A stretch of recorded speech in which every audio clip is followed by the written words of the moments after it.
Hello বন্ধুরা, এই যে আমার টার্কিগুলো, এই যে এই টার্কিতে ডিম পাড়ছে। যদি কেউ ডিম নিতে চায় তাহলে আমার সঙ্গে যোগাযোগ করতে পারেন, ঠিক আছে। এই যে এদের ডিম আছে আমার কাছে, আজকে আমি এদেরকে ছেড়ে দিয়েছি। এরা ছাড়াই থাকে সবজি, এই যে এদেরকে সব সবজিরই যে কোনো সবজি দিলে এরা খায় খুব সুন্দর করে।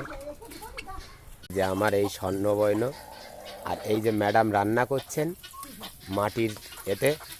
কি হচ্ছে ম্যাডাম, কি রান্না হচ্ছে? ও আজকে চিকেন। বাড়ির না বাইরের? না, আমার বাড়ির এখন হাতে গোনে কটা আছে, এগুলো ডিম পারে না, ওই জন্য আর এগুলোকে খাচ্ছি না, এগুলো কিনে নিয়ে এসেছি। এই ম্যাডামের কলা বাগান, আর এই যে হাঁস আছে, এই দেশি মুরগি আছে, আর এই যে এটা খুব বদ আছে, এটা এ সবাইকে কামড়াবে। এই যে সবাইকে তাড়া করবে আর কামড়াবে, ওটা এত বদ। আর এদের আটকে রেখেছি আরও 3টেকে, তার জন্যে এত জোর চিল্লাচ্ছে। ওই যে ফার্ম আছে, ফার্মের মধ্যে আরও 3টে আটকে রেখে দিয়েছি আমি তিথির। কারণ এই তিথিরগুলো মানে এরকম পাখি, এটা তো অ্যাকচুয়ালি পাখি, প্রচুর পরিমাণে শেখারে পাখি এরা।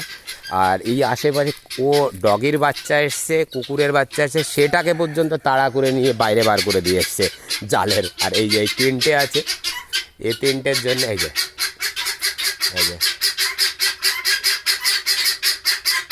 এদেরকে আটকে রেখেছি বলে এরা এত জোরে চিল্লাচ্ছে, এই যে বাইরে বেরোনোর জন্যে।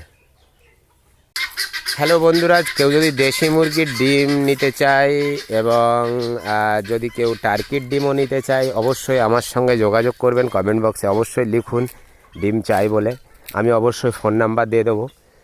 আর ডিম আমি বিক্রি করছি অলরেডি ডিমের। আর এই যে এদের ডিম অলরেডি পাড়তে শুরু করে দিয়েছে, আমার 4টে টার্কি ডিম পাড়ছে। দেখুন বন্ধুরা, আমি এই কলা বাগানও যেটা আছে, এটার মধ্যেও কোনো বিষ বা কোনো সার এরকম কিছু দেওয়া হয়নি, পুরোটাই অর্গানিকভাবে তৈরি করছি আমি এই কলা। কারণ আমি জানি অর্গানিক মানুষ খাবার খেতে পায় না এখন, পয়সা থাকলেও অর্গানিক জিনিসকে মানে পাওয়াটা খুব কষ্টকর হয়ে গেছে। তো আমি যাই হোক চেষ্টা করছি মানুষকে ভালো খাওয়ানোর জন্যে।